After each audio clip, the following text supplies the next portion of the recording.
encouraged. Can we get a cup of coffee in here, please? Blah, blah, blah. What's going on over there?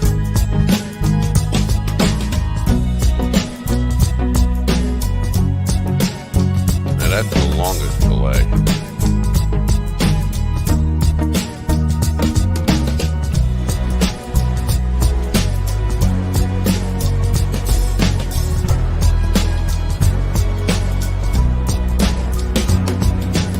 Damn good coffee and hot.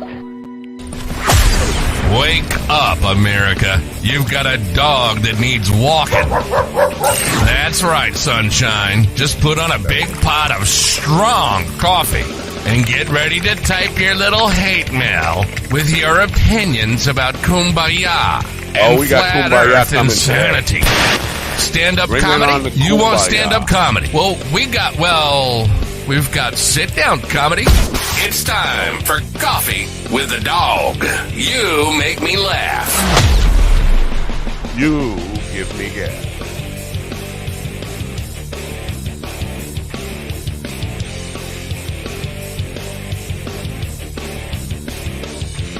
No. The answer is no. No. Whatever it is, I'm against it. As I've been saying ever since I first come in, I'm against it.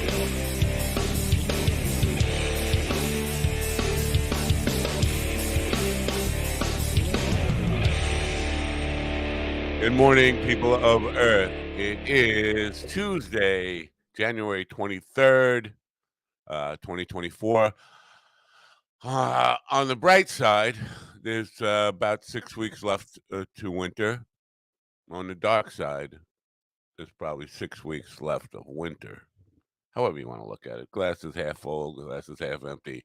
I'm half stupid. So are you. That's my take on today.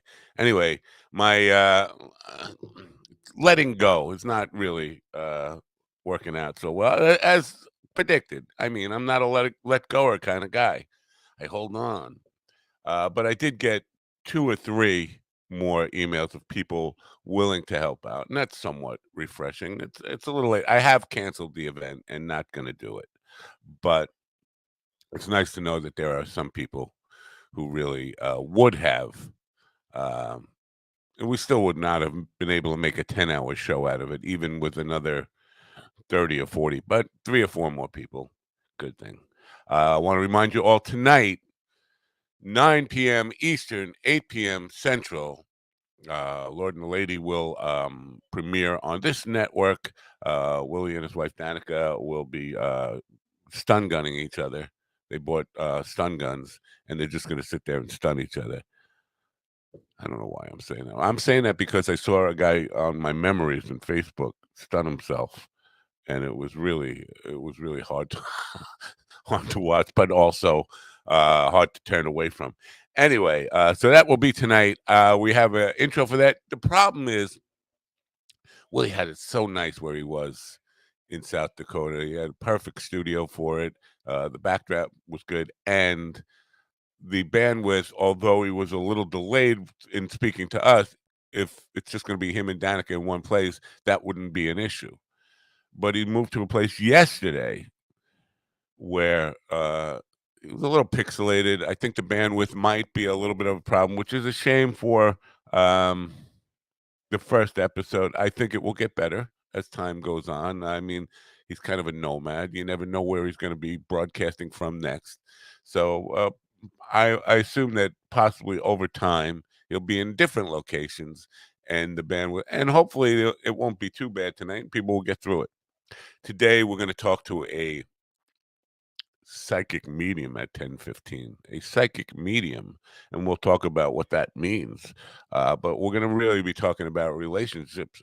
She's got a book out. I think it's All's Fair and Karma and Love or something. I got the book here. Why don't I just look at the cover of the book and tell you what the book says, what the title of the book is. Anyway, here it is. It's All's Fair in Love and Karma. Thank you for my dementia moment there. And I'm going to say this like a broken record today. because people come in for a minute, they come out for a minute, and retention is not a big thing here. If anybody has a line on the Reddit feed that featured Brendan Walsh's Yelp reviews that we on the Potathon for Andy Andrus 2 years ago, Brendan was reading from his Yelp reviews. There was a time when he was just bored. I think it was during the pandemic or something, and writing Yelp reviews just to make himself laugh. And he read a couple of them on the Potathon for Andy, and there was a thread because I had the videos out, and there was a thread on Reddit suggesting that he make a coffee table book out of stuff. Stuff was really funny. I mean, it had Jamie falling out of his chair laughing. But I'm not on Reddit, and I don't know how to find this stuff without direct links. I had seen this thread, but I was talking to Brendan yesterday quite a bit, back and forth, and he asked if I could point him to them, and no, I know they're there. I don't know how to find them. I have to go back through emails from 2 years ago or a year ago to find them. But so if you know about the thread I'm talking about on Reddit, you're probably going to hear me say this 3 times in a program if I remember and the dementia doesn't knock me senseless like it might. If you know where they are, please send me some links, and so I'll pass them on to him. Or you can just tell him about it directly if you're have any contact with him on social media or anything like that. On that note, we have a tentative date. Let me just see what it is. I think it's the 13th, February 13th, for Brendan to be on this show. Tuesday, February 13th is the tentative date for him to be on this show. He's very busy right now. If you don't know, he's got a development deal with Fox TV, basically doing what he does best, which is yank people's chains. But this Friday, maybe I'm jumping the gun here to let people know about this, but I don't fucking care. Nobody listens anyway. Jackie the Joke Man Martling will be taping an episode of World Record Podcast with Brendan this Friday. I think it will air next Wednesday, or will premiere next Wednesday. So look forward to that. I spent a very odd day yesterday on texting and emailing and back and forth between playing the middleman between Brendan and Jackie Martling. Here's what happened. Sunday night, saw that Brendan had posted that Jackie would be in L.A. On February 3rd for a screening of The Joke Man. And I thought, well, that's really cool. Brendan's promoting Jackie. But then I remember it's Brendan Walsh, and it could be just yanking chains here, like making fun of Jackie. Because you never know. First of all, if you know anything about Brendan, he's almost never serious about anything. So I wrote to him and said, listen, I don't know if you were being serious, because I can't fucking tell with you. But if you're a fan of Jackie's, it would be really cool to get him on your podcast. It would make his year. I mean, Jackie lives for these kind of things, and it would really make him excited and happy and feel like he's connected to young comedy scene again. And he wrote back, he said, no, I wasn't yanking his chain at all. I love Jackie. I'd love to have him on the podcast. I didn't think it was possible. At the same time that's happening, I'm getting emails from Jackie about Brendan had emailed him. And if you know anything about Brendan, his email address, his email address has Frank Cum in it. If that's not the full address, but it's enough to make Jackie wonder, is this guy for real? Because Jackie, he didn't know who Bert Kreischer was. He doesn't know anything about Brendan Walsh, really. So he said, is this guy for real? Is he a good guy? Brendan was emailing him to say that he had the wrong date in his promotional stuff, which is really cool. And then, like, okay, he's serious about this. He's really a friend. He's trying to be helpful here. Well, go figure. But for some reason, Jackie wasn't getting his emails, except for that one. And Brendan wasn't getting the ones from Jackie. Jackie had emailed him back. And so I got caught in the middle of that in the email chain. But at the end of the day, it worked out that Brendan is going to be on this program in February. I think the 13th. That's the date we tentatively penciled in, and I'm looking forward to that. Um, so anyway, good stuff to look forward to. As I mentioned, some people did contact me about the Jimmy James stuff. I'm not going to be doing that on Saturday, but I'm probably going to be go out. It looks like I'm going to go out and do a gig for him on Saturday. It's not official yet, but to just raise some money there, give him all the money I make from the gig, put out a tip jar, ask people to go to the GoFundMe page live there. So I'll be doing something, which is when it comes to that letting go stuff, it's a little bit of that. Before I bring the boys in, I want to. I want to share. This is the intro I prepared for tonight for a Lord and His Lady. I'm doing this so that because Willie has not seen any of this stuff yet, and when it comes to technical running of a show, Willie is a raw virgin. He's going to pop his cherry tonight, and I'm just we're doing this live. It's kind of like an instructional. It's over here at Willie. If you're looking, and if you can see this in your browser, I'm teaching him while we're doing a live show. How about that, folks? On the right hand side, under brand. For where you are, it says video clips, and at the bottom of that there's a LAL intro, and it looks like this.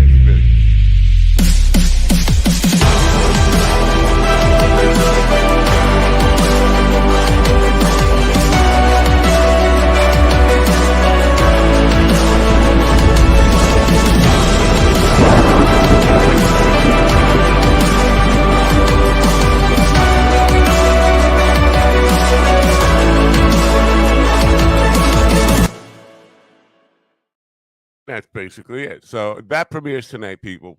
Please tune in. Go to the Facebook page. Follow them on Facebook.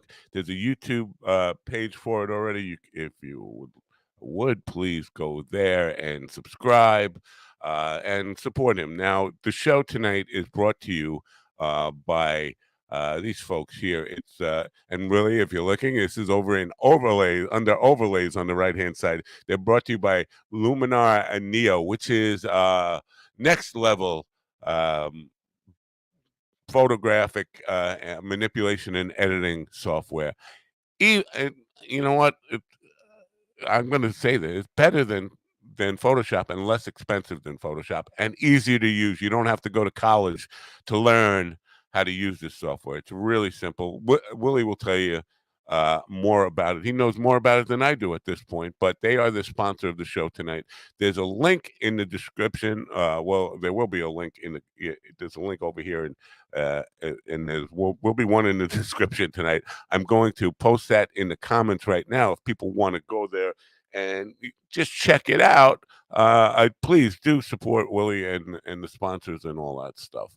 Now, if I could just take that out over here and welcome the gentleman in. I'm trying to anyway. Good morning, fellas. Oh, look, I got a background. Morning. I got a terrible background. I got to change the background. How about this one? That's good. I like Yeah, that I one. love that's my favorite one. Because you're on mushroom your whole life. You're Maybe it feels futuristic. It does. I gotta look into not banners, comments, and put this link in here for Luminar Neo. I hope people will check it out and support it. Now, there is no video commercial, but do a live read. Just put up that banner and tell people. Yeah, no, that's what I figured. All right, good. But okay, there it is. All right. Yeah. But I don't see. So is that in brand? That's in banners. The overlay is in brand up in overlays. It's the let me see. I think it's the bottom one. Next to the bottom one, you see book, and then you see 325. Maybe I should rename this thing. That one. we're we're teaching how to do the technical stuff. You know what? I'll be on there tonight in case anything goes. I'll be the fail-safe for you tonight, and I'll probably Okay, be. yeah, but I would very much like to try and do it as on my own as much as possible because Yeah. I'm one That's of those people. I learned trial by fire. That's how I've lived my whole life, pretty much. I In get it. fact, I'll just be your I'm training just wheels. gonna Okay. do this. And I'm sure I'll fuck it up a little bit, but we'll fuck it up less each time as we go along. That's a good plan. Gigi's looking at like he's looking at it like this is going to be a train wreck. I know it. I could see a train wreck coming. No, I'm really looking Yes, forward. No. yes. Who's got the No. echo going on? it could be me. I don't hear an echo, so it's probably me, I Oh, guess. But my phone said it had echo cancellation on last time I looked, which was just before we went on the air. So yeah, you know what? We'll deal with it. It's not bad. It's not like a loud echo. Nobody's complaining because nobody's listening. How about that? That's not So true. yeah, it is what it is. Looking to well, yesterday I went out to a Japanese restaurant. Japanese, it's a Japanese, Chinese, Polynesian, probably a Thai restaurant, all in one.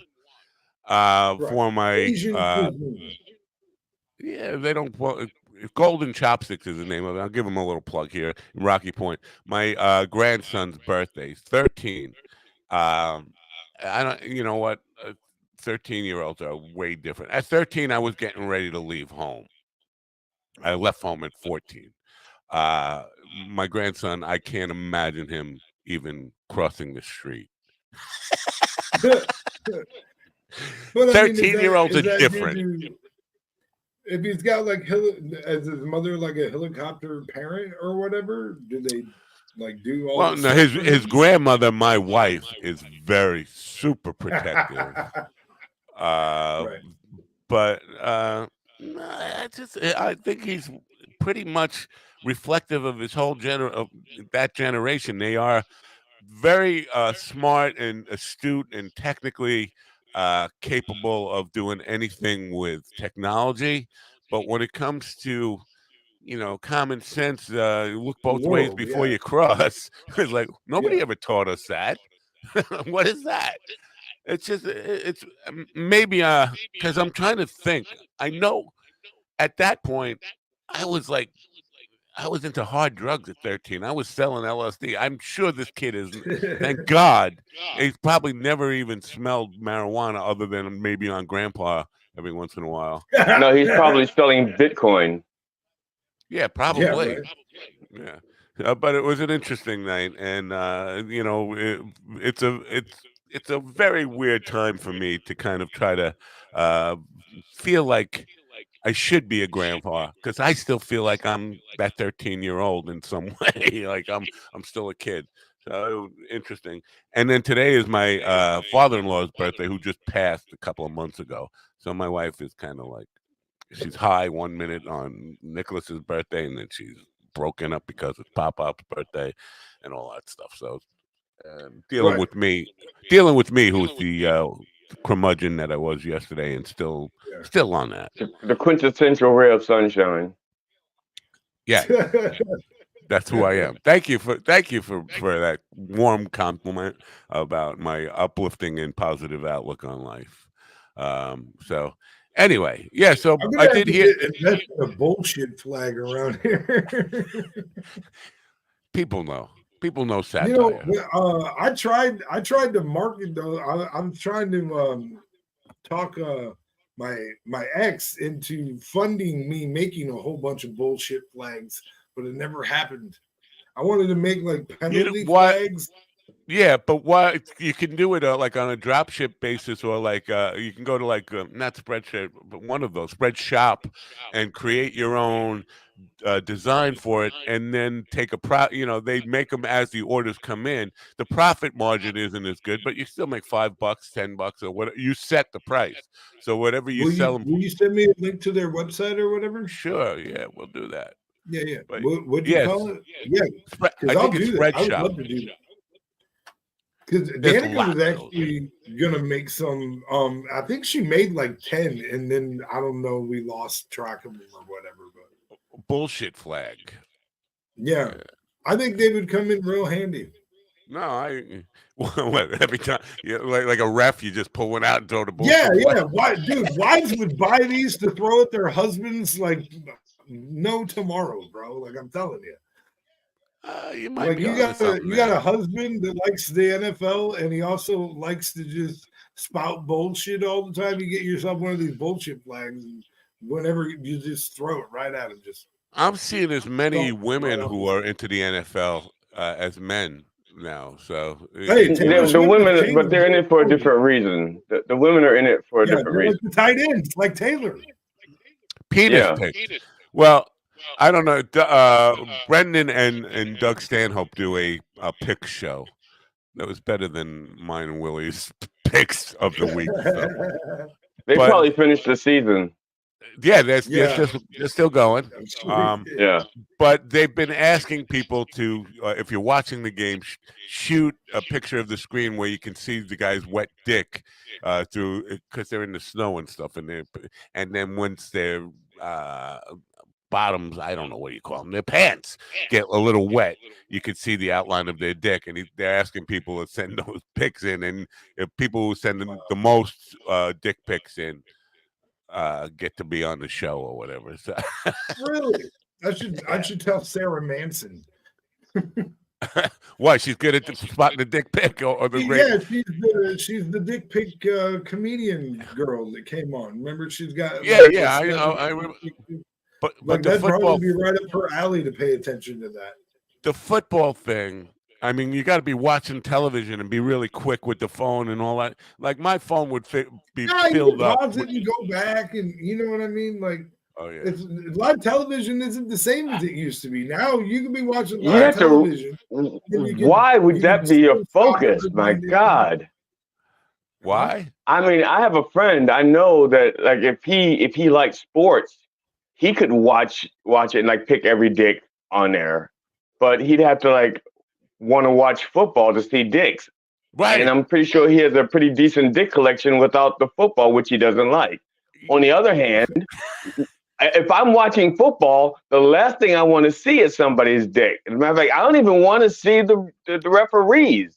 And I don't want to see you got to understand the Stanhope Walsh mentality on this stuff. They're just they are children. They are children in grown men's bodies. I mean, it's just giggle shit. That's all. Okay. I all right. Well, I guess I'm.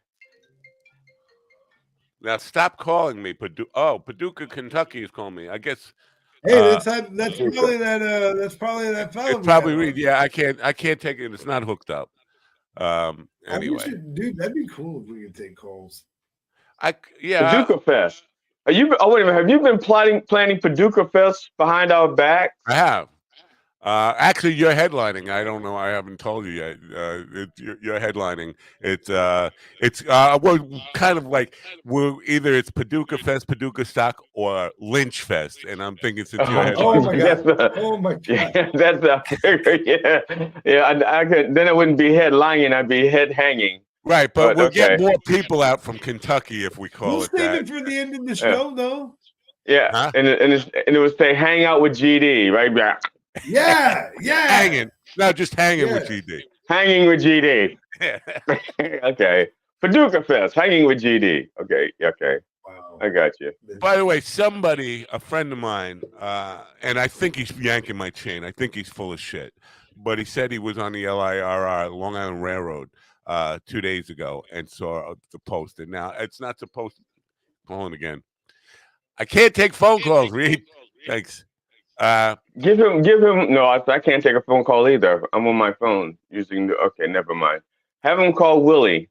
Have him call Willie. Yeah, no, I could take a phone call. I just can't share it on mine. Put it on speaker then. Put it on speaker and hold the speaker and hold it near the microphone like that. That's not good audio quality. He doesn't like that. I have an idea that it's probably about pitching in this weekend, and I got to tell him that it's canceled Yeah, he just messaged me on Facebook. It's not a good time to have communications when you're on the. I know I'm pretty sloppy and pretty loose with this stuff, teaching Willie how to do the technical stuff, but You're pretty loose with a lot of stuff, except for the stuff that you need to be like in absolute control over, right, yeah, which is almost everything else. right. Anyway, so later on in the show, we're gonna have a psychic medium on. We never get a psychic large or a psychic small. They're always medium, but it's gonna be Most popular size. Yeah, I know. It's very weird. I mean, I guess one size psychic fits all, I guess. That kind of thing. Hoping for one size fits all.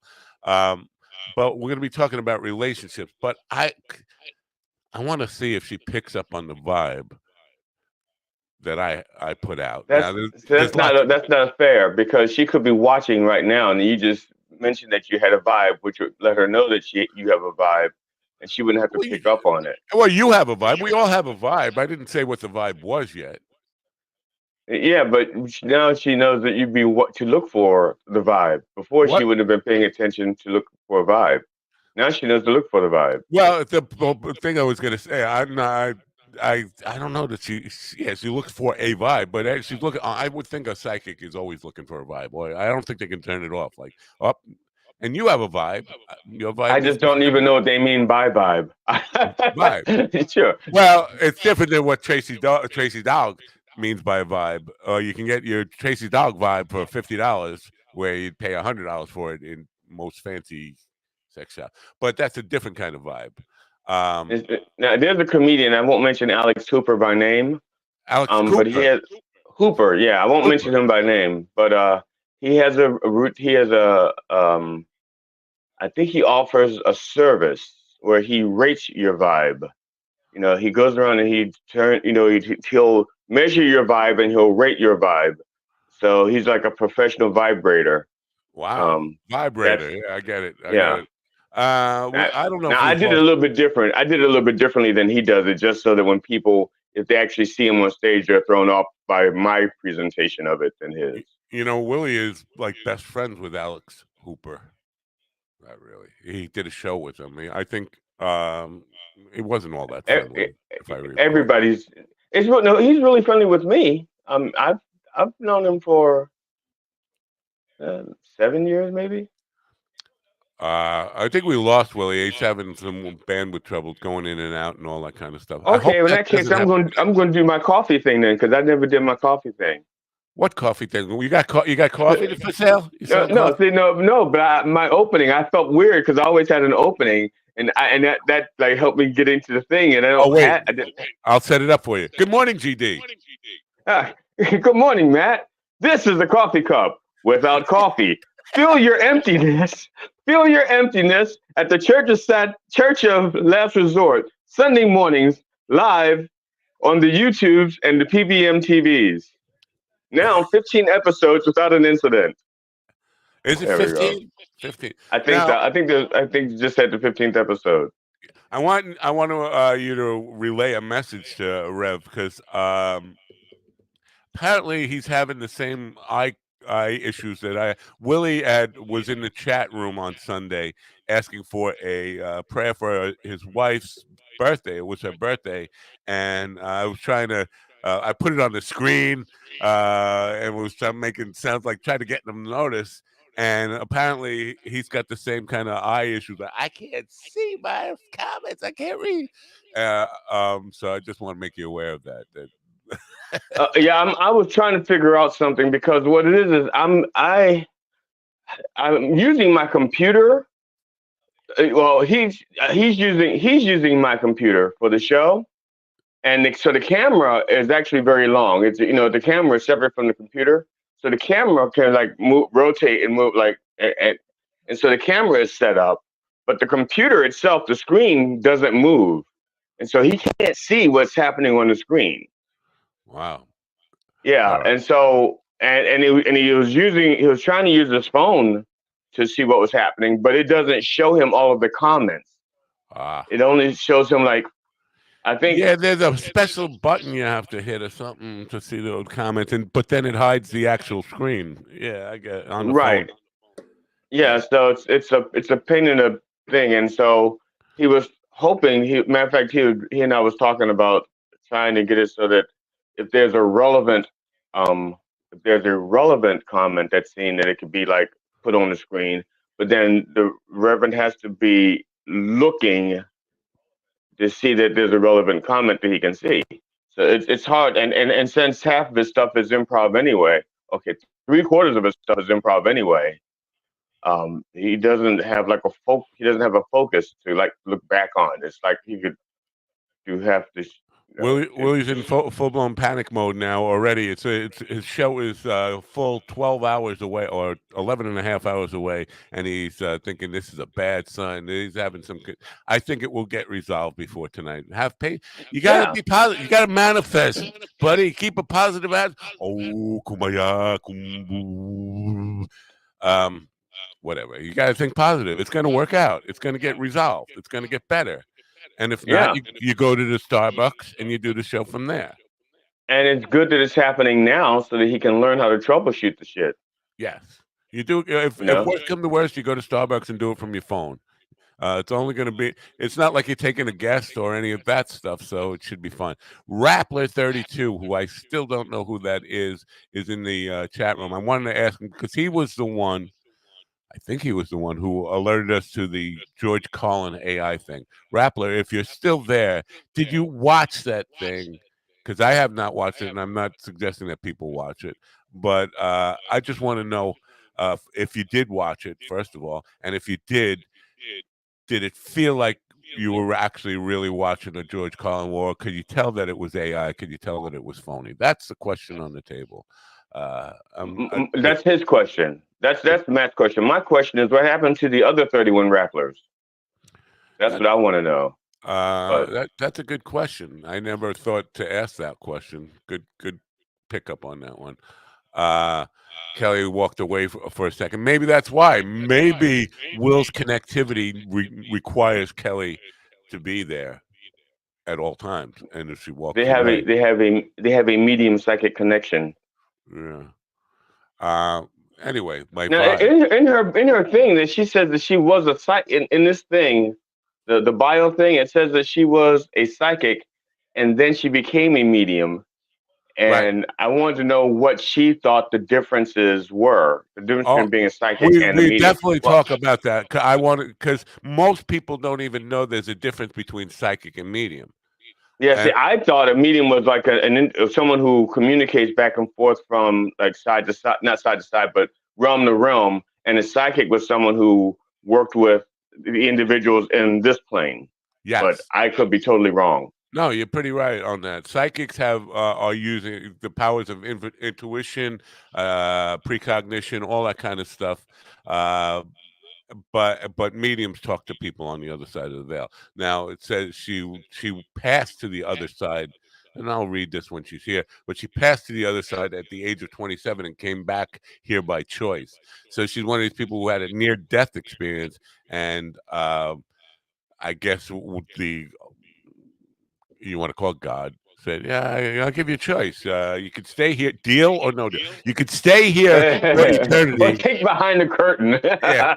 Or you could go back and deal with suffering and be on a dopey podcast with a really angry guy and a really negative bastard. Deal or no deal? Then she looks at the audience, and the audience is going like, go back, go back, go back. And she chooses to go back. Willie's in and out, in and out, in and out, in and out, in and out. Willie's trying to go from the other side to this side by choice. Just a tip. How about just a tip of Willie? Just a tip. Oh, yeah. You got just a tip of your Willie in there. You'll probably still get pregnant, dude. You got to have a positive attitude about this. If you're thinking it's a bad sign, you're just going to bring all bad negativity on you. You got to think positive. You got to manifest. Holy shit! Stop it! You can't be the one to tell Willie to be positive, because Willie's job is to tell you to be positive and to think positive thoughts. I know you guys are going to. Yeah, you guys are going to like bring the wrath of karma down on.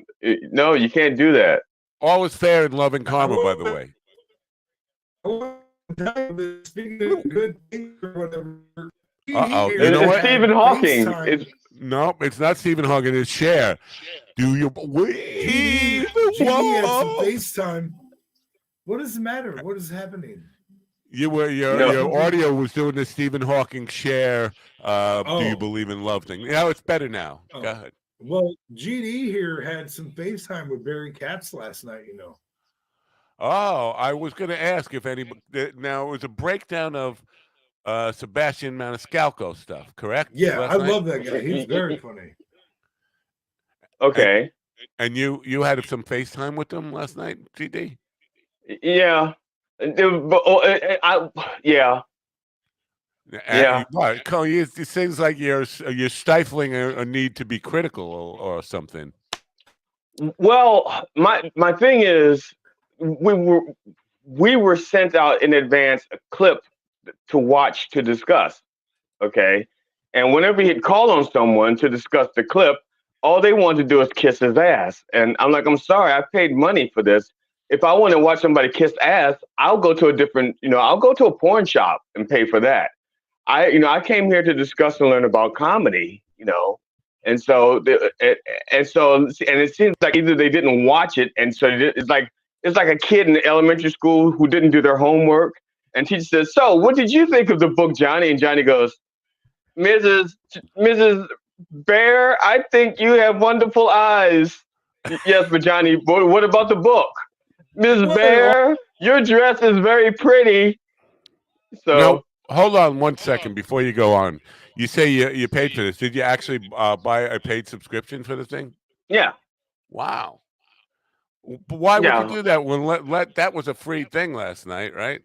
And almost. Well, I don't know the answer to that. I don't know the answer to that. When I signed up, I did it on an impulse, and my understanding was that the free one you don't get to talk, but if you're a member, you can actually engage. Only on some of the thing. Like last night, I think you didn't need to be a member for, which is probably why you got a lot of ass kicking on. There are events where. Yeah. Yeah. So I don't, like I said, I'm still, unlike some people, I did not read unfortunately this time I was still in confusion about what I was looking at. And that's okay. Well, it's like 100 something for the year. I'll do it. What the fuck? I've spent more for worse. Right. So I did it. And so that was one of the things. And then when I did talk about the manifestos, whatever the guy's name. Yeah. Maniscalco. You're not very Italian.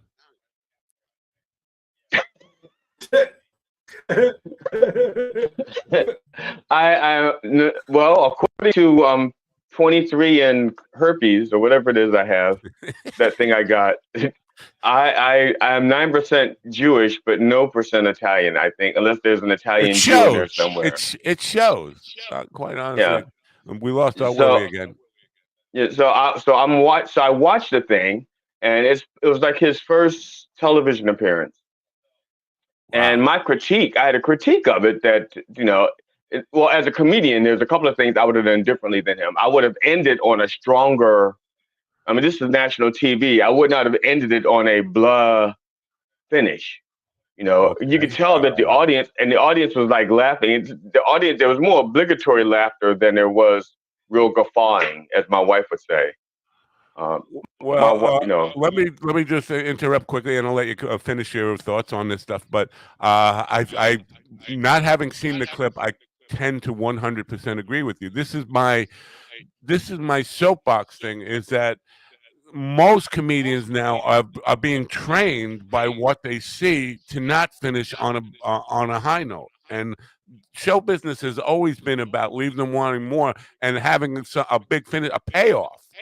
And there is none of that, and there's a lot of that. So again, I haven't seen the clip you're talking about, but if it was a soft ending or one of those "my time is up, I gotta go" kind of things, I think that's a part of the trend of comedy not appreciating the craft. Now continue But with now your this video is from 17 years ago. right. So and now I don't know when, because I know that depending on my thing is I I want to leave the audience with a good show, you know. So I like it depends on. I just thought it was a really soft ending, and especially since especially since in the middle, according to Barry. So okay, it started with me critiquing that Manicotti said something about he says something to the effect of, and you try to get a text on these phones. We're holding a flip phone. He goes, and it takes a long time. He goes, and you know how hard it is to get to do a text on these phones, but he doesn't say why, and he drops it and he goes on to something else. And so I mentioned that. I said he leads you up to say how hard it is to text, but he doesn't say why, and then he moves on. And so when I mentioned that to Mr. Katz, he goes, well, he has I said, I don't know if I'm not in his head. I don't know if he forgot the next line or something distracted him and his brain skipped to the next thing. And in his brain, because he's done that set so many times, he's done it again. He just doesn't realize he actually hasn't said it. I don't know. And Barry says something like, well, he has 4 or 5 minutes where he goes on about the keyboards and stuff, da. So I thought to myself, well, damn it, he should have went with that if it's that fucking funny. That's what he should have went with, instead of ending with the. Before you comment, well, I just want to say Rappler on the George Carlin thing said, obviously an impression like George took a deep breath. Georgie, he says. Georgie. I never heard him called Georgie. Hey there, Georgie girl. Okay, Willie, you want to comment on what GD just said about? So I mean, so I know that for myself, like if I get a TV spot, there's like in a 5-minute routine, I'm gonna try and exemplify an array of different jokes that I have. So like, I might use my segue and a couple of lines from a 7-minute bit, but I'm not going to spend, if I only have 5 minutes, like I'm not going to spend all that time within the same bit because I want to give them a number of different things to kind of give them a sampling of what our routine is. All right. Now let me just tell you one thing here. Your bandwidth was really good when you came back and you started talking there, and as you were talking, it started to trail off. I don't know if that's helpful or not, but I don't know what's happening. Yeah. Well, it's a Wi-Fi thing. I think that probably weak Wi-Fi in the house. I don't know if you can get a booster before tonight or whatever, but maybe it's helpful enough. I'm going to But think about that. I just comment on that just a little bit. 17 years ago, texting was more difficult. It was flip phones, right? 17 years ago. Yeah, and that's what he's talking about. It was and you had to push each button 3 times. To get it, and if you missed it, you had to go back through the alphabet again. And my point was the Craig Ferguson show. Oh, yeah. So, and I understand what you're saying, Willie, and it's a choice as to how you approach those 5 minutes. I'm just saying I would have approached those 5 minutes differently. That's all I'm saying. And so I would have gone with because in 5 minutes, there's no earthly way in a 5-minute set that you can actually bring. If you have a substantial amount of material, you just cannot bring honor and to your you can't. Right. So just leave them fucking laughing. Justice to the material, I think. I agree with that. Yes. So just hit them hard and make them laugh as best you can, so that when they leave, it's like okay, damn, he's fucking funny. And it would be like Tony Hinchcliffe on the line saying, "What? You can't do it in 5 minutes?" I'm kidding. Now, I'm sorry to cut you off there, GD, but I'm really curious about. No, you're not. He played a clip from 17 minutes ago. Did he play a more recent clip and show the evolution of Maniscalco? No, just the old one. No, just the old one. Really difficult. I wonder what his mindset on that is, because that's showing a really pre-evolutionary version of. Now, I'm not the huge Sebastian guy that a lot of guineas are. Like, oh, he's the funniest guy ever. Yeah, because he sounds like your Yeah. father. But he has evolved a lot since then. I mean, he will be the first to admit it. He has grown significantly in 17 years. He's not Right. that. I mean, no, I mean to plug Done Way Past Funny. What we do on Done Way Past Funny is we look at the old set, but we look at the old set with that comedian or with that artist. So they, we're looking at it together so they can say, I did this 17 years ago, but today I'm a different comedian. This is how I've grown. This is how I evolved. And Right. so but the way he did it, yeah, I like that. But even without the comedian, for Barry's purposes, I think it would have been fair to say to kind of. And again, I can't get into his mindset. I wanted to be on the thing, but I was out with my grandson last night. But that you make bad choices. You're making bad choices, man. Well, let's be honest here. If you think I made the choice, you don't know what it's like to be married to my wife. No, okay. All right. Full disclosure, I have no idea what it's like to be married to your wife. Yes, I don't. Only know what it's like to be married. Choices. I follow orders. Okay, so one of my orders or people die. One of my premises is that all of this time I thought I was compromising. Turns out I'm just afraid of my wife. Yes. So that's one of my premises, and it's like a 15 to 20-minute thing that I have like a lot of jokes that are based on the premise that I thought I was compromising.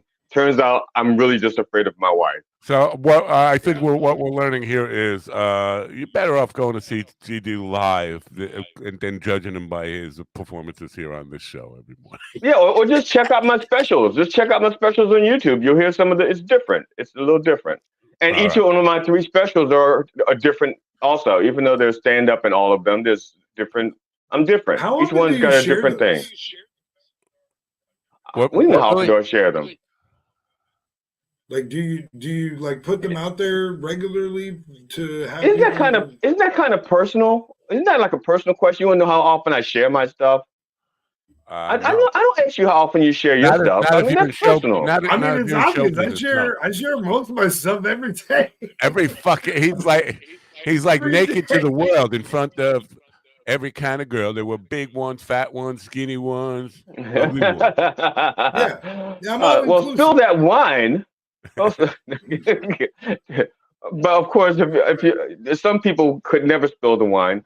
Now, do you think when they say spill the wine, they mean pour it out for your people who can't be there, or spill the wine as in in reference anyway? What we're talking about here? Do you know the song he's talking about, Willie? No.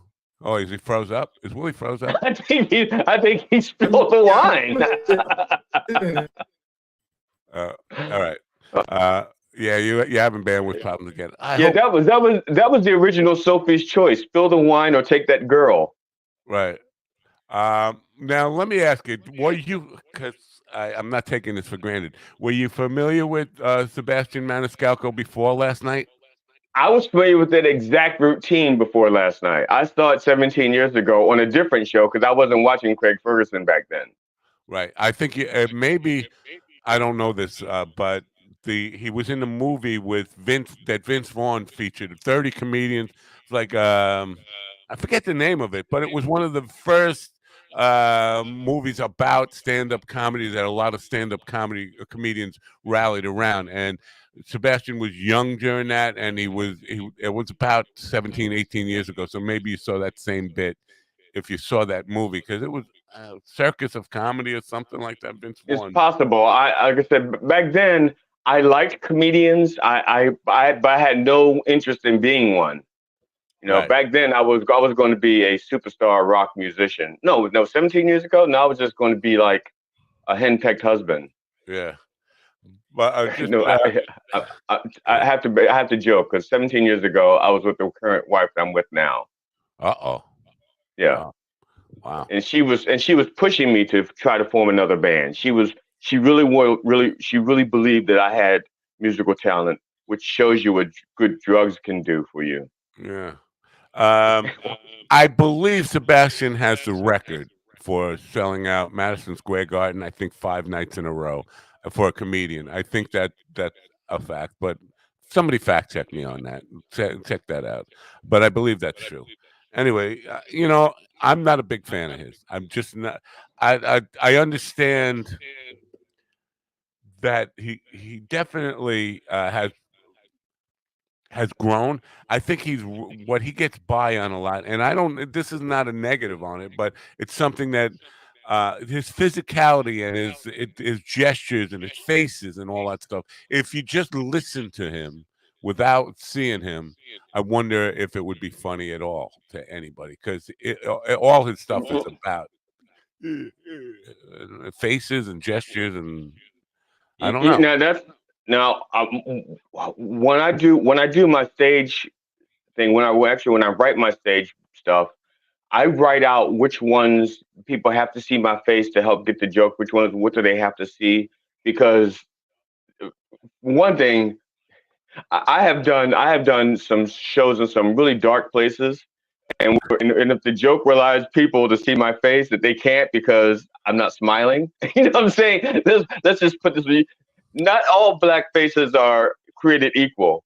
And Have if the lighting is not right, they're not going to see me on stage, even no matter where I stand, because they have terrible lighting. I've gotten well, to the point where if it's a small venue, I actually carry portable lights in my car.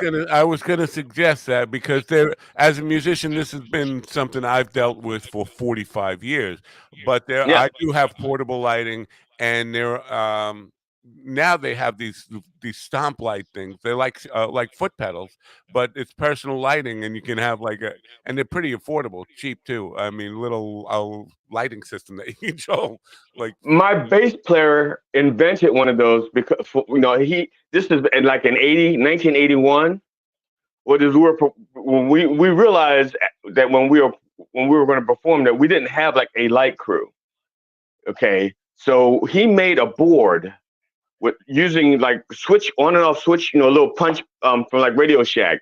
We get the Radio Shack, get the little Yeah, push yeah, yeah. button things. Okay, and he got all these lights, and we made our own little light thing. And so he would control the lights from his while we playing bass, with his feet. Yeah. He made that in 1980. I mean, we made some like really roundabout shit to help because there was only three of us, but we had to do like a lot of work. We didn't have a crew. Timing is everything in entrepreneurship, and if he would have had probably a little marketing funding behind him, probably could have. He might be like a Jeff Bezos today. I'm overstating that, but because those guys who are doing that now, the stoplight stuff, they have major investors in it, and doing really well. Timing is everything, and I I, guess opportunity of funding and all that kind of stuff I is. made something. I had a cat that we used to like to um, go out in the middle of the night, but he wanted to come back in the middle of the night, and we didn't want to keep getting up to check to see if he wanted to come in. So I said, well, I have an idea. So I made. I went to Radio Shack and I bought all of these components, and I made a doormat so that when my cat with the sensor, so that whenever my cat came to the door to come in the house, it would ring the bell, a doorbell inside the house, so that we knew the cat wanted to come in. You know, and so that and it was just something that I made just for me. And my friends, wanted one, so I make one for a friend, one for another friend, and then once my five cat friends had it, that was it. I never made another one. I would 'Cause, kill the cat. The first time, the second time he rang the bell, I was like, let yourself in, you asshole. Now, the funny thing is, because the pad, like I said, I made it with Radio Shack parts, so the pad was kind of warm. It wasn't like it was going to catch fire, but since it was winter, it was warmer than the outside, so the cat would sit on the pad for heat. And so Yeah, the no. doorbell, after a while, it was constantly ringing. We're like, okay, it was a good idea. We're gonna have to. We can't do this. We have to do something else. Yeah, I made a special thing for the cat, and you can have the cat and the special thing I made for him for free. You'd have the cat mat and the cat for free. Yeah, I love the George Costanza stuff where the cat died. Like, I could go out to a dumpster and get another cat that looks just like him. I'm not going to spring for a new cat. I love that stuff. Yeah, cats. My wife's the cat person, so I have to be a little bit careful here. I can't be. I'm just joking. But I do. We have feral cats here, and we feed them. We trap them. We get them fixed, and then set them free again. The lady across the street doesn't do anything. She just feeds them, and then they go over there and they breed, and they produce more and more feral cats. So we have a neighborhood of feral cats. But it led to me having I don't know, philosophical moment where cats their personalities match their colors. Like, if you got a white cat with black spots on it, the next generation of white cat with those same black spots on it has the same personality. The look of the cat determines the personality almost always. I mean, so this is where the 9 lives come in, I think, because there are only so many different variations in cat fur, whatever they look like, and the personalities almost always follow that. So if you got an orange tabby like Morris the cat, they're going to act just like Morris the cat. And I think what happens is one dies, and then you see another one that looks just like it, acting just like it, and you think. And I think that's where the wives' tale of not cats have 9 lives came from. That's possible because in the Middle East, cats only have 6 lives. So Oh, I think, and I think that's why they came here. I think they came here to get more lives. That was my theory. and in That it was like Chinese they were restaurants, they really only. Oh, one life I'm thing. sorry. I'm sorry. Yes. I'll just cancel myself. I'll show myself out. So yeah, in the Middle East they have 6 lives, and so they came here just to get the 3 more lives. It was like an upgrade. Yeah. Enough with the cat talk. I Okay, let's yeah. talk about dogs. No, I'm just kidding. I love dogs. My wife does not like dogs. When I first met her, she was deathly afraid of dogs. My stepdaughter got a dog, and she's kind of warmed up to the idea of dogs now. But she's still. Uh, and I've always been a dog person my whole life. But I'm not allowed to have a dog in this house because we have cats, and Wow. they would terrify the cats. I told Yeah, her that. I love animals, but I'm not big on pets. And so I love animals, but the animals are one thing. Are pets are children that never grow up and never move out. That's how I feel about pets. And they So die. They die on you. You have to understand that yes, when you get a pet, you're going to get really attached to it. It's going to become like a child, and then it's going to die 10 years later or 15 years later, and you're going to be devastated. Uh, yes, and you're going to be more devastated than you would if like someone other than your own child or spouse died, right. depending on your relationship. It is so. That's because part of it because we project so much of ourselves and so much onto the pets, so much more than they actually deserve. They're because they're just. I mean, I'm not saying they're dumb animals, but they're animals. But we project so much onto them. And so when they die, they take a lot of our goodness with them, and On we the see any hope of us being a decent person gone. on the day my son died, this woman, Debbie McIntosh, wrote to me and said, "I know exactly how you feel. My cat died 20 years ago." Wait a minute. My son died an hour ago.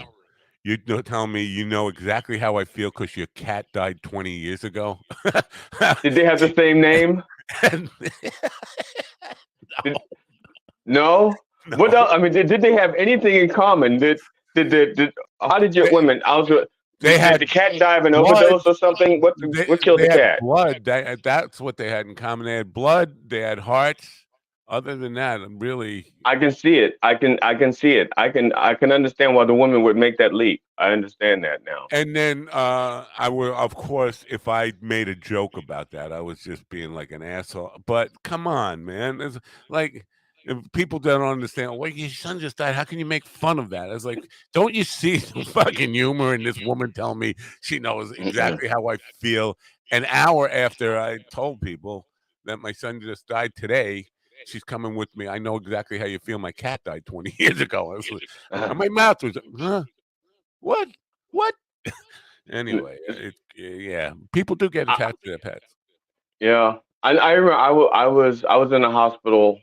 This is a while ago, and they'd written me off. They was like, he's last rites, but I was still conscious. They just was like saying, yeah, but he's not. He's a goner. And I'm talking to my family, and I'm like making them laugh, and I'm telling jokes, and they're like, how can you joke like this? I said, well, how do you want to remember me? Like, I said, this is who I am. I just, I mean, I wasn't a comedian. I just opened my mouth and shit spewed out. Do you see this comment? Which one? My snail has been complaining about chapped lips. All right. That's worth it. That's worth the laugh. Very good. Yeah, pets dying is a rough thing. It's a total, and so maybe it's a blessing that my wife won't let me get a puppy. But I feel like at this point, the puppy would outlive me. Yes, yes. That's another one of my principles. One of the principles of one of my sketches is that we are at the age, you and I are at the age that if we want to get a puppy, people are going to think to us, really? Do you know how long puppies live?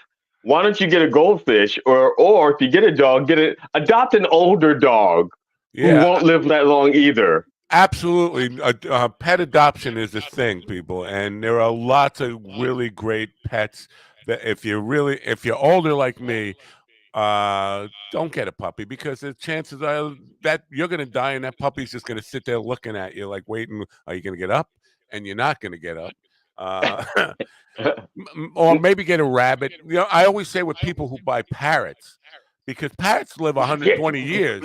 Yes. That was my next thing. I was saying, and the thing is, I have friends in their 30s who have bought parrots. One bought a tortoise. Okay, and that tortoise that he bought could live 150 years. I said, but no one said to him, "Oh, they thought, oh, you're young. You can get a tortoise." Like, no, you're 30, but you're still not going to outlive the tortoise. So it doesn't make sense how people who are young can buy any fucking pet they want. Nobody questions it. But when you get our age, I have to be talked down. I can't get a puppy. I can't get something that could live 18 years because I may not live 18 years. I have to get something that has like a 5-year life expectancy just in case I don't make it. Well, or if I get a cat, I have to get a cat that if I do die, they'll finish the job so that nobody has to clean up after them. Our guest is here, and I think she would tell you that don't worry about it. If you die with a pet, you're going to come back. I think she's believes in reincarnation. So the idea of maybe you just have to find your old self's pet, and then you can. I don't know. I'm just being silly here, but now, how many times can you be reincarnated before you stop calling it reincarnation? We'll ask her that. We have to play a commercial before, because I have not played a commercial yet this morning at all. I just want to let you know. I don't know if you can see this shirt in the light, but I'm wearing the same shirt that Mr. Geronimo wears in this commercial here. In his honor, Mr. Geronimo.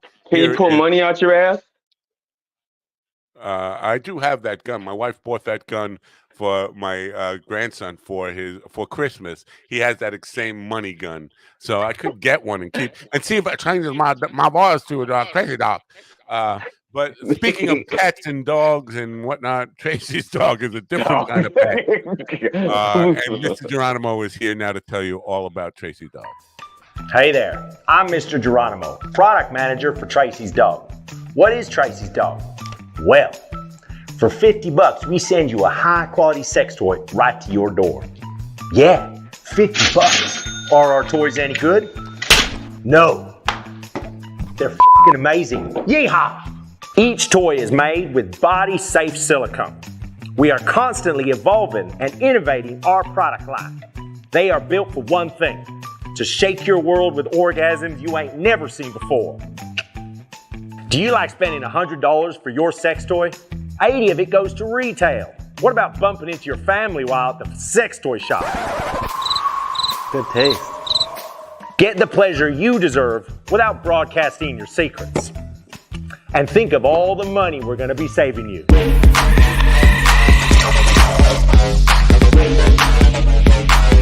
Oh, Mr. Geronimo, we shop at the same shirt store anyway. Tracy's Dog is a proud sponsor of this program. I wonder, maybe we're not going to go here today on the sex toy thing, but in relationships, I kind of think that these kind of adult toys and that kind of stuff. Now, I love our sponsors. Don't get me wrong, but I think they're probably bad for relationships because it reduces your need for intimacy with your partner and makes you more intimate with a plastic object or something that's filled with batteries. Wouldn't it depend on who's controlling it, though? I mean, I'm not a sex if you toy use guy. it with your Yeah, partner. Well, you know right. what? We have an expert here. Why don't we ask her? June Edward is a platform psychic medium. I define that. I don't know. She passed to the other side at the age of 27 and came back by choice. Deal or no deal? Yes, you can go back and live a life with those rotten humans, or you could stay here in paradise. She said no deal and went back, and she's here with us now. She has a book out called All's Fair in Love and Karma. Is that the right? Yes, that's it. And she's here now. Ladies and gentlemen, please welcome in June Edward. Good morning. Good morning. How are you? I'm doing fantastic. Loving this show so far. Well, good. I'm glad because I was as a psychic, you should have figured out what you were getting yourself into. You should have. I'm always knee deep in the muck. Not a problem. Now, in relationship problems, before I don't know if you're comfortable talking about this, but our sponsor is a sex toy company, and I think it's phenomenal, absolutely phenomenal. You do? You think? I do, absolutely. So, when you're using sex toys to enhance your relationship, it's a wonderful thing. And how much trust and communication do you have to have with another person to be able to do that, right? That only enhances it. It doesn't degrade it by any stretch of the imagination. Wow. It becomes a problem when you're substituting that partner for a sex toy. That's a problem. Well, it looks like GD just got a delivery. Oh no! I just wanted to show something. I don't do this often. I don't often share this. You stop blowing up the next guest, I'm out of here. Oh no! And it's not even a sex toy. It's not even a sex toy. It has nothing to do with sex toys. But at some point, we're probably going to talk about the great beyond. And his urn. No. Yes, it's my urn. Ah. He's earned the right to have his own urn. Yeah, my urn. Very cool. Yeah. My final resting place. But, Well, technically, those eyes are not part of the actual urn. Those are actually just googly eyes. And that's because I'm not dead yet. And once I'm dead, blindfold those. Well, once I'm dead, we're going to take the googly eyes off, so the eyes will be closed because he'll be resting. Oh, okay. Oh, all right. And also, and he has a little night light in case it gets scared in there. Oh, scary in there. I don't want to be in the dark. Yeah, I don't want to be in the dark either, so I don't blame him. Right. Yeah. So it has a little night light in there. Good idea. All right. You now, plant a tree in there too. If we can, now I was going to show the book, but you have the book right behind you, so I don't need to do that. But I will put the link to your website. It's in the description. It's scrolling across the bottom so people can find out more. But let's have a discussion about this because, first of all, I'm really interested in. Because we were talking earlier about a lot of people hear psychic medium all the time, and they think that's one thing, psychic medium. We were talking about the difference. There is a difference, and GD had a very sloppy definition of the difference. Can you define it for us and explain it to us? So everyone has psychic ability. That's that gut instinct that says, I shouldn't go this way this morning, or you just know something's going to happen. That's your psychic ability. Okay. And it's a matter of how much you develop it. So mediums actually talk to dead people, just like the Sixth Sense, the movie. And I see them, I hear them. I have the ability to go at will actually to the fifth dimension, which is the lowest level of heaven. But I see them everywhere. If you could see what I see, it's like watching an episode of The Walking Dead. It's crazy. And I Well, think most people also have that ability, but most people are very afraid of it, so they don't develop it. yeah, I definitely would not want that. I can tell you right now, and the question I have now, you raised a lot of questions in there in just that answer, but can you turn it off? Like, I So mean, yes. is it selective for you? So, when I was young and I had this ability, I was scared to death of it because I couldn't turn it off. And when it reopened for me again about 10 or 11 years ago, it was the same thing. I could not turn it off. And I had to find people to train me. And I spent a year and a half in training because once you understand the abilities and who you're working with on the other side, you're always in control. So, for instance, if I'm working on a murder investigation, I let them know on the other side, I don't want to see any blood and gore. You can show me everything else that happened, but no blood and gore. So they show me everything without that. Wow. When I'm not working, no one is allowed to come through to me unless it's an emergency. If it's an emergency, they'll let the soul through. That's it. All right. Now you said, there's so many. Every answer you're giving me is giving me like inspiration for 20 more questions down the road. And I'm trying to keep it in line in my mind. But you said they show you. Is it a visual thing? Is it voices? What is It's the both. actual? It's both. Both. So, the person will stand in front of me and basically walk me through what happened and, visually show me like where the clothes were thrown and how the attack occurred and all those types of things. All right. I'm not trying to be insulting here, but please, I'm trying to understand what's the difference between that and hallucinations and psychosis and schizophrenia. Because hearing voices, I'm thinking Right. that's So a very I similar. guess it gets down to confirmation because a lot of people that have this ability, they think they're crazy and people will tell them they're crazy. So it's confirmation. So for instance, if you are saying you want to talk to your mother and you call her in your head and suddenly I'm giving you confirmation of things that she used to say or things she did or how she acted and those types of things. That's confirmation. So, Okay. and I've had so much confirmation, there's no way I could be crazy because don't think the thought didn't go through my head. Yeah, and I had a psychic medium on about a year ago, and I asked her, and she said there's no difference, and that's why I wanted There's to a hear huge your difference. answer. There's a huge difference. I mean, I had a sister that was schizophrenic and had mental illness, and she would think the radio was actually sending her messages. That's what she was getting them from, talk shows. And yeah, there's a big difference, unfortunately, between mental illness and actually seeing and talking with the other side. Okay. I have. Go ahead. I just have okay. Now, this may be like in the weeds because I come from like a different background, so I don't know if what I'm going to say corresponds to what you understand as well. My understanding is, let's say there's 7 levels of consciousness for a human body, depending on your philosophy, which is what I was about to ask you. So let's say with the physical body, the astral body, the mental body, so forth, 7 planes. But so which plane of consciousness are you in when you discuss or when you see the lowest level of quote of heaven? So let me explain it a little bit different terms so everybody can understand it. Okay. Okay. Okay. We are an energetic soul living in a body having a human experience. This is what we are. Okay. We live in 3D here right now. It's like the movie Avatar, where you get up in the morning, you get into your body, and you play your role here. Okay. When you go to sleep at night, your vibration, your energetic level actually rises, and you end up in that 4D dream state. Now, if you're not connecting to the people and the souls on the other side that want to get information or messages to you, they'll do that at night in your 4D dream state. They will lower their vibration and meet you there. And you'll know it's a visit, not a dream, because it feels real. You wake up immediately and you remember everything. That's a visit. So when I died, I went to what I learned after was the lowest level of heaven, which is 5D. Now, the dimensions continue to go on from there, and there's many dimensions, many levels of heaven, okay? So 5D is the lowest level. Now, your soul is way too big for the body that it's stuffed in here. So you have some of your soul in your body. You have some of it over your head that people can see and call an aura.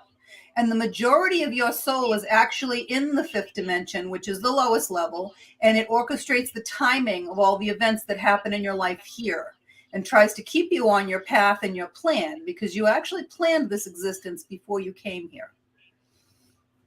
Let me, I hope you, GD, before you chime in here, I'm really curious about this because you say you're using words like heaven. I can't imagine, given a choice, if heaven is what it is, what it's been described as. Why, given a choice to go back, why not stay in heaven? That's the first thing that's in my mind. But if there is a heaven, is there also a hell? I guess that's a very Absolutely. complicated question. Well, everything in the universe has to stay in balance. That's why you have good and evil. This is why you have night and day, left and right. Everything has to be an even energetic exchange in this world. It's one of the 5 lessons you have to learn. Balance, money and balance. Money is what we use to show whether or not you're in balance, because money is energy. That's why it's called currency. But I will tell you, it was a difficult decision for me to come back. I apparently had put it in my life plan as an out if I wanted to take it, because I had a very difficult life to that point. And I had a full life review, which less than 10% of the people that have an NDE get to that point. And it basically showed me all the wonderful times in my life, the people that loved me, the joy I had. And it was amazing. But then I remembered that I had 2 children here at the time. I have 3 now. I hadn't had my 3rd one yet. And I remembered that one of the biggest reasons that I was here this time on this earth was for my children, because they brought me so much joy, and I knew that I wanted to be there for them and guide them when they were growing. So as soon as I made that decision, I was back in my body immediately. All right. I have a question. Can I ask a question real quick? Yeah. What you just said, when you were in that state, your 3rd child had not been born yet. Correct.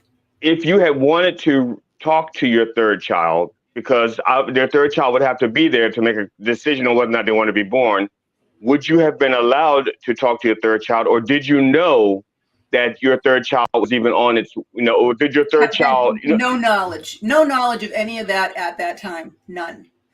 So could your 3rd child then, in theory, could your 3rd child have communicated with you at that time? In theory, could have, but in theory, could have, yes, absolutely. But that wasn't the plan, and that's not how it ended up going. The only person that the only soul, or whatever it was, that communicated with me when I was there was to tell me that it was not my time. I could stay if I wanted to, or I could go back. It was my choice. And most people that have an NDE do not get that choice. Less than 1% are told that it's a choice. Okay, let me segue here, because the title of this program is the subtitle of your book, the 5 keys to mastery in relationships. How is this information useful in terms of improving relationships? So first of all, everybody's like, why am I in this relationship? Why am I with this person? Well, there's a reason for everything. You planned it. So let me explain karma first. Karma, you create karma when you do something to someone in this lifetime. You do not have any remorse and you do not make amends. Then you create karma with that person that you will owe them in another lifetime. So when you're planning this life before you come here, you're also collecting debts from people that owe you karma from previous lifetimes and paying it back. So, and there's no bad karma. It's not a bad thing. It's a good thing, because it's always for your highest and best to teach your soul.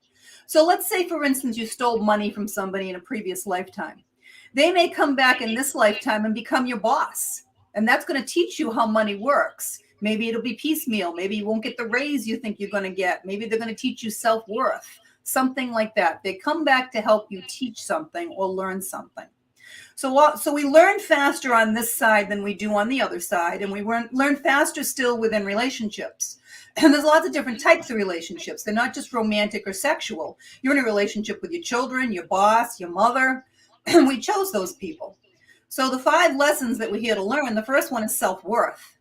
And that's not value, because that's what other people place on you. Self-worth is knowing that you're the only one of you in this whole world. How special are you that the universe thought that they needed you here, okay? And it's understanding that it's not selfish and it's not narcissistic to put yourself first. It's where everything else comes from. If you don't put yourself first, you're not going to be here to help anybody else, are you? Right? That's what I Then taught my there's- little girl. That's what I taught the kids. Exactly. You have to put yourself first. And no one can make you do anything. I don't have that kind of power over you that I could make you love me or make you hate me. You are the only person that has that power to make yourself feel anything. And you're the only one that can make yourself happy. Nobody else can make you happy. And when you make yourself happy, you can express that and share that, and it'll ping pong off of everyone that you bring into your life. So Okay. let me, if I can just stop you there. Are the cycles of, and this, I don't even know if that's the right word to use here, cycles, but coming back in your reincarnation model here, you're dealing with the same souls that you have in previous lives. Is that correct? So every archangel has a soul group, and there are millions and millions of people in every soul group. But you are coming back and reincarnating with your same soul group every time you come back. And before you come back, it's a long process, and you sit down, and it's like making your own board game. Oh, you're going to be my mother. You're going to be my father. You owed me this. You're going to, you're going to play this role. You're going to help teach me this. It's very, very complicated. That's why the only unacceptable out is taking your own life. That is never acceptable. It's never written into your plan. That's like quitting the game and everybody's left hanging. And the angels have to scramble now to try to fix all those connections that you were supposed to have in your lifetime. It's a lot of work.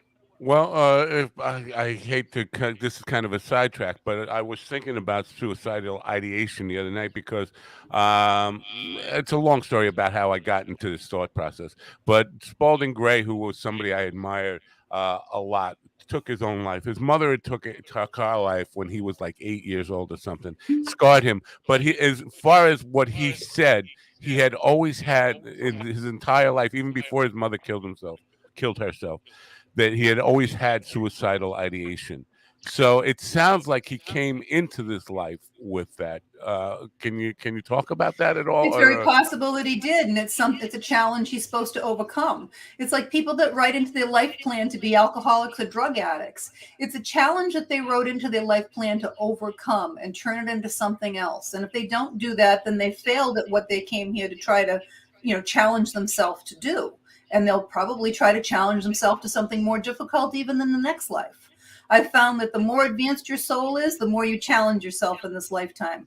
The less advanced souls don't challenge themselves as much and have an easier path, basically.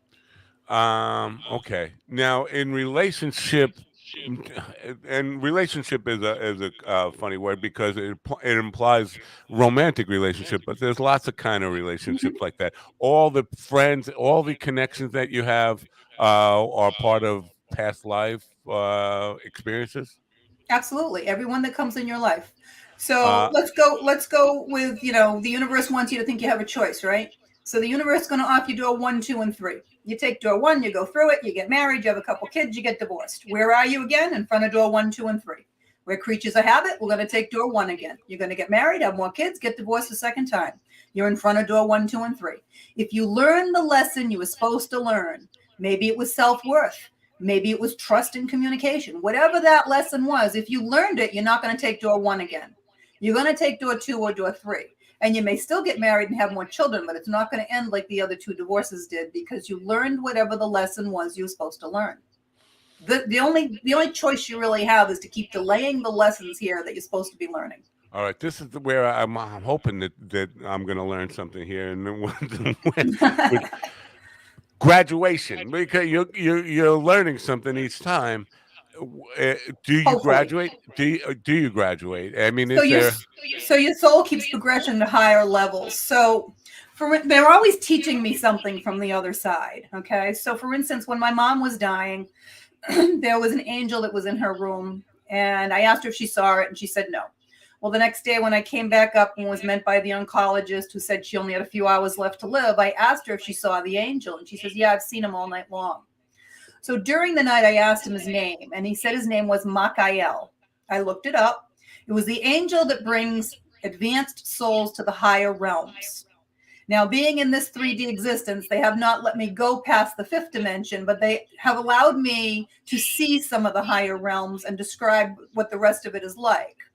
So when my mom died, she immediately was taken from that with that angel, and her family members came through to bring her to the higher realms where my dad and my 2 sisters already were. So when I, looked up, it bothered me. I'm like, Makael, something's wrong with that. So now I looked up Makael again to find out that Makael is actually Archangel Michael. It's the same angel. But had he said his name was Michael during the night, I never would have looked it up to know that he takes advanced souls to higher realms. So they're always teaching me something from the other side. So your soul continues to advance into the higher realms.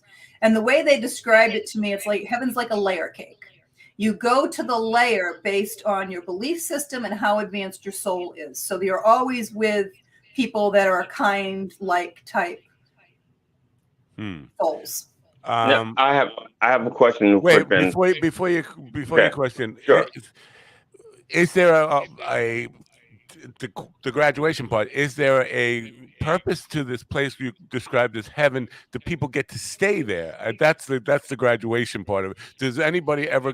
You've learned enough now. You get to stay in heaven. Is there? If you want to, I would think you could, but we come back here, almost for a mini vacation too, because when you don't have a body, you can't smell, you can't taste, you can't have sex, you can't do all those things that you can do with a physical body. And when you think about it, you're on the other side for thousands of years, right? You're only here for less than 100. That's a blink of an eye. Right. So it's like a mini vacation on top of the fact that you learn faster down here for your soul to progress. I would describe it more as a mini roller coaster ride that scares the hell out of you most of the time. But that's just my experience. Maybe that's my karma, if you want to put it that way. GD, I have a question. So it's perspective. Everything in life is perspective. Now I just have two questions now. Well, many, but just what you just said about the physical body and you can only have sex in the physical realm. The people who have a belief in succubi and incubi, they exist, but that's living vicariously through us, because that's what the souls have to do on the other side. They live vicariously through us. That's why they say, set an extra plate at the dinner table. They'll come join you for dinner, right? And they will. If you're enjoying it, they're enjoying it. And by the same token, if you're stuck in grief, say you lost somebody and you're just stuck in the grief and crying and hopeless, they're right beside you. They're just as stuck living it with you the same way. They live completely vicariously through us on the other side. If they want to go fishing, they're going to go find a fishing boat with some guys catching fish, and they're going to be right next to them going, come, haul them in. This is what they do. Now, the other question I have is, I don't want to, when you're practicing or when you're being a medium, when you're choosing to be a medium, do you use the same name there? Do they call you by the same name there that you are called here? They don't call me by any names, quite honestly. I call them by names. So for instance, I don't just bring people through randomly, because we can sit here all day long trying to figure out what the connection is. And then you find out that it's your next door neighbor's mother and she wants a message taken to her granddaughter, right? I don't do that. They know their name, because you're still here, and that means it's not that long since they passed. And time is a relative term. Time doesn't really exist in the universe. I've found that it's about every year for them is like 3.5 to 4 years for us. So reincarnating, they only come back every 350 to 400 years. So someone that passed a year or two ago is like a second for them. So they still go by and know themselves by the names that you are calling them through on. All right, let me come back to reincarnation and how the mechanics of it work, because I've had probably 24 or so interviews with people who believe in reincarnation. My first experience of with the topic came from a book called The Reincarnation of Peter Proud, which was a novel that was made into a movie in the early 1970s. I remember reading that. All of them, almost everybody I talked to has a different theory about the workings of it and how long in between and how a soul decides to come back. Can you explain to me the mechanics of reincarnation? Again, I can only tell you what they've told me and show me from the other side. And they have to sit down with all the angels. Every soul group is, every archangel has a soul group. They sit down with the angels, and it's a long process to figure out who's coming back to do what. Okay, so and because the traditional Hindu thing, I thought there was like and I could be completely wrong about this. People want to fact check me in the chat room there or whatever. I believe in the Hindu version or the main, because there's a lot of versions of Hindu and Hindi. 9 months. It takes 9 months. It's like a rebirthing cycle. Is So, that so I just called on my sister, quite honestly, who's on the other side and was Hindu, and I said, "Listen, I said here and listen to the question," and she's shaking her head. She goes, "No, no." okay? So there's no set time. There's an exception to every rule. Okay, I've found it to be about 350 to 400 years for them reincarnating, but there's exceptions to everything. I was trying to bring through a little girl who was a murder victim for her family, and I could not bring her through. So I called on her family from the other side. They came through to tell me that she had already reincarnated. She reincarnated on it almost immediately after she passed, which is very unusual. But she was already here in another body. Wow. Is there a zero? And again, I understand you only know from what they told you, but is there a zero and some game like because it seems the population is growing? Are there more souls being made or soul split? How does that? So How does I've always asked on the other side how a new soul's made and why, and I've never gotten an answer to that, to be honest with you. Okay. Excuse me. But there is a huge war that's been going on for eons, and it's the war of good and evil, and it's the devil and God, and both of them want your soul, and that's the reality. They collect souls. So if you've got a good soul, you're a target. You have to be careful. Are demons real? Absolutely. I don't work with them, but I've seen them. I've had to work with them, had to learn about them. They've given me a full education from the other side, as far as I'm concerned. But But could evil you hire absolutely one to do a exists. dirty job? Could you hire one to do a dirty job if you didn't want to do it yourself? I don't know. I wouldn't tempt fate that way, to be quite honest with you. All Something tells me you'd be selling your soul to the devil if you did that. I'm just thinking that everything has a purpose in the universe, and so could you it's kind of like hiring somebody to change the diapers because you don't want to change the diapers. Could you Oh, I don't know about that. No, we're running a little short on time, and I want to try to get in much information about what you do and what you're offering to people in the book and the webinar that people can find out about on your website.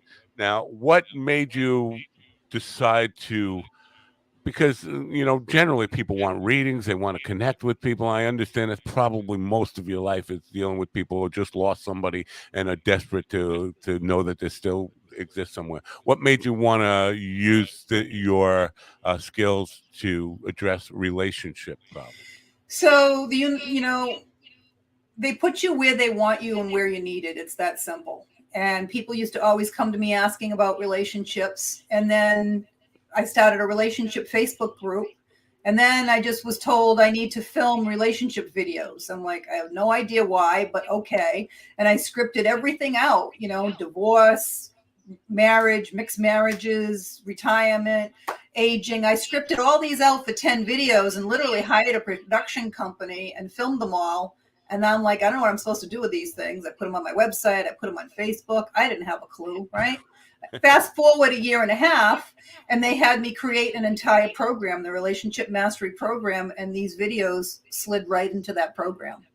And it's amazing. I can save relationships one person at a time. I only work with one person in the relationship. The results are absolutely incredible because for every action, there's an equal or greater reaction. And when you change, everything changes around you, doesn't it? What it sounds like I just heard you say, and you can correct me if my interpretation of this is wrong, but it doesn't sound like you're planning into the future. You're to use the metaphor from Forrest Gump of the feather floating on a breeze, and the breeze is directing you where to go. That's how you're leading your professional life. So everyone can look back and see the breadcrumbs, right? And see, well, everything took you to the next thing and the next thing and the next thing and brought you to where you are, right? Well, when you can get in touch with your soul and start listening to your soul and get out of your head, it will take you everywhere you're supposed to be. You don't really need to know where you're going. All you need to learn how to trust. Trust there's a higher power. Trust there's a plan, that you made this plan, and that you're always right where you're supposed to be at any given time. There's no accidents in life.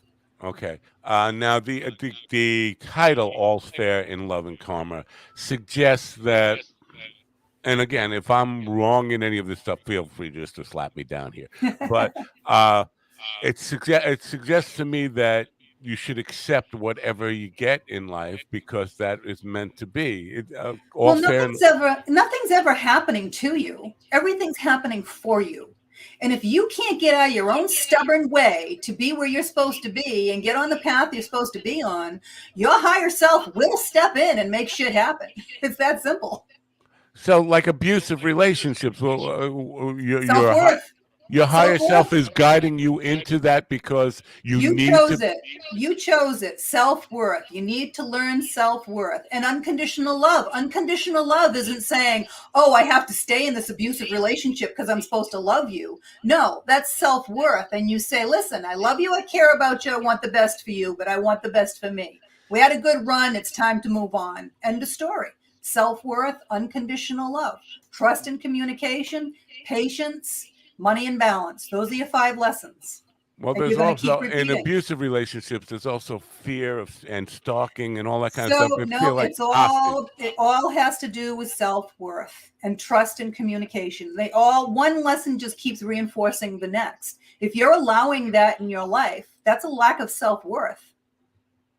Do you believe there is such a thing? Because I don't. I'll put my cards on the table. I don't believe there's such a thing as unconditional love. I think there's always conditions to everything. What's your take on it? So it's one of the lessons you're here to learn. Unconditional love is looking at why. So you got a nasty divorce. You had a couple of kids, right? I don't like what he doesn't like. We want different things, blah, blah, blah. Well, wait a minute. You wouldn't have had those kids with anybody else, right? You had a couple of good years or you wouldn't have been there to begin with. Thank you for coming into my life. This was part of my plan. You gave me great kids. Love you. Bye. Go. Suppose you have a child that you love dearly and they go doing something horrific. Say they murder a neighbor in a fit of rage and they go to prison for the rest of their life. You don't like what your child did, but hopefully you still love your child, right? That's just an extreme case But the of condition unconditional is love. the condition is that that's my child. If that were someone else's child, I probably wouldn't feel the same way. I'm in a way, I don't know if I'm in Suppose it agreement with was Matt, but I Suppose don't it know. was your brother or a lover, same thing. Maybe they did a hit and I, run and killed somebody or, accidentally, have blacked out or something. Who knows? But they end up in prison the rest of their life. You still love them. even still, it is because that's the condition is that they are my quote brother. Although in the real world, I wouldn't have cared more for my real brother. I'd care more for. Never mind. That's a different story. I'm just saying that I'm of the mind that there's no such thing as unconditional love. Also, because I believe that the same you take that same person and put them in a different condition, I would not feel the same way about them. So I still have I have compassion for humanity, but I can't stand people So for one of what the they've biggest done. things is understanding that because you're in this body, you have a brain, right? Your brain No, is I don't. nothing I have more than ganglia. so it's nothing more than a computer. It's a massive computer. But your brain has a specific job. Your brain's job is to protect you. How does it do that? It does it by creating fear. So everybody's making all their decisions from their head based on fear. And that's a crapshoot. It's a 50-50 crapshoot. Sometimes it's right, sometimes it's wrong, but you're always questioning everything. When you get out of your head and you connect with your soul, it raises your vibration exponentially and allows you to look at life from a much higher perspective. And when you can do that and understand that why we're all here, and we're all here, believe it or not, to help each other on some level or another. No one's an island. No one. And this world is so decisive because of the evil that's here trying to pull us all apart. This is one of the bigger problems, but that's evil. If you get rid of that and start looking at it from the higher perspective, this is why we try to help each other out on a higher level. And then you can get beyond that and you can start to understand unconditional love a little bit better. But it is one of the 5 lessons that your soul needs to learn in order to continue progressing. Okay, now I realize that I'm not an island, but I strongly suspect that I'm a peninsula with a very, very small road connecting me to the mainland. Well, It's just like a one horse road. The Well, first maybe that's five, going to have a big 5 train letters of on it. peninsula, maybe. now we are again running short on time. I want to clarify something, because a lot of people experience relationship problem. Almost all of us that are struggle in relationship from time to time, but all people have religious beliefs. People have a lot of different barriers or things that they are stuck to and cling to. The question I'm trying to awkwardly ask you is, do people need to embrace all the spiritual aspects of what you believe in order to be helped by the book or your workshop? Absolutely Webinar. not. And everybody's on a different level. Everyone has a different belief. Your belief is based on what you've been told or what you've experienced, right? And as you experience differently, your belief system will change as well. So one of the things that I try to do is teach people how the universe works, how energy works, how the angels work. You know, angels are a separate race. Their entire existence is to help you, but if you don't ask, they can't help. It's that simple. And when you understand how they communicate in binary code and numbers, and how the guides and souls from the other side are always giving you symbols to put you on your right path. You know, if you have no idea, then you have no idea. But if you understand how it works, you can follow that and really understand why things are happening in your life and what you're supposed to be doing and where you're supposed to be going. Very cool. Well, now JuneEdward.com is pretty simple, folks. I mean, It doesn't get any simpler than that. Now there is a free webinar on relationships. What does that entail? How much time? Like, is it like monthly, or is it? Well, it's a half-hour webinar, and it helps them understand a little bit of why things are happening and how energy works. The Relationship Mastery Program is a 7-week program, because you can make or break anything in your life in 6 weeks. If you found the right program and wanted to quit smoking and did it for 6 weeks, you could quit for the rest of your life, because it retrains your brain. So I unteach you what you think you know and teach you how things really work. And the result is just incredible. And I have people now that are taking this because they want to improve their businesses or every other relationship in their life, not just necessarily a romantic relationship, because we're magnets and we're always attracting or repelling at any given time. And one of the biggest things is the law of attraction. Everybody wants to know how it works and how to use it. But if you can't balance your energy, because everything has to stay in balance, once you raise your vibration, if you can't balance it, you're going to crash and lose it all. So balancing your energy is one of the most important things. Very cool. Now I have one last question. One last question, Well, and I swear this will be the last question I have for the next. I'll let you ask that question. I just want to ask now, with regards to the webinar and all that stuff. Is the book a prerequisite? Absolutely not. No, and I have 4 books out. So there's links to all my books on my website. A Night on the Other Side will teach them everything about mediumship and psychic development that I used to teach if they want to try and enhance their own abilities a little bit. And again, teach them how to meditate properly and protect themselves, because most people don't protect themselves. Okay. GD? Now, is there a message that you can give to people out there who, like, what happens to an aborted fetus? You know, their soul, so to speak, because depending on your, I guess, religious beliefs. Well, I guess religious belief doesn't have anything to do with it. But in some schools of thought, the soul enters the baby, upon birth, and so therefore, there is an electrical. They've proven it that there's an electrical spark that happens at the moment of conception, and that is God's spark. That's the soul entering.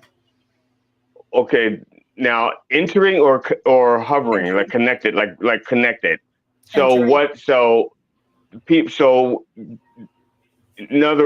so once the baby is aborted, what happens? Once the fetus is aborted, because it's not a baby yet in my mind. Goes back to the other side. The soul goes back to the other side. So basically, now again, this isn't for me because I have my own, thing. My thing is that there's a lot of people being killed trying to protect the unborn, and a lot of it's like out of religious fervor and ignorance.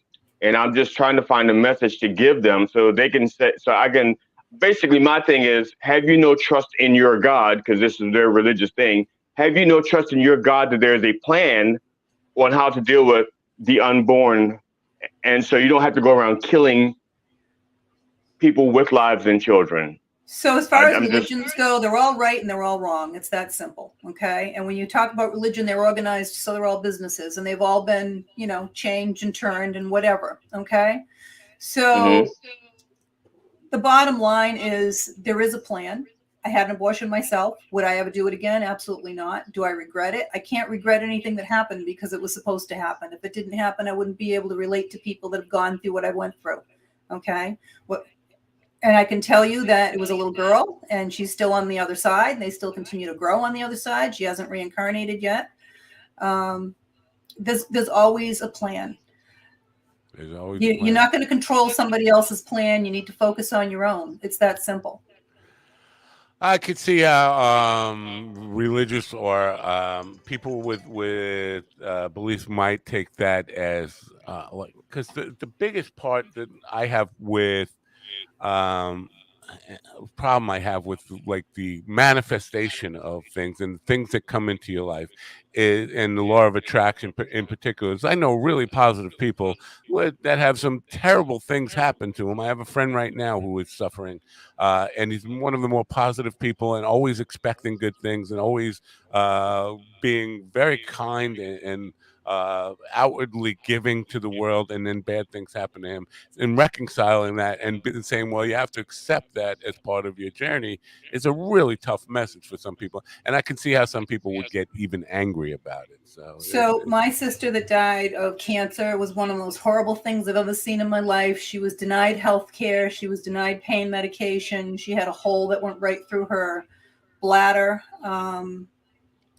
She suffered. She was in a lot of pain, but that was her own stubbornness, and she'll tell you that too. She didn't get it taken care of out of fear. She was the most beautiful soul you've ever met in your life. She ran a nonprofit soup kitchen on the Venice Beach. She was known as the Lady of Venice in California. And what a beautiful soul. And she'll tell you the same thing. If you could hear her now, she's still sitting here because I called on her from before, but sometimes people do things as an example to others, and they wrote that into their plan. And, it's like anything else, because everything has to stay in balance. You wouldn't know joy if you didn't know suffering, right?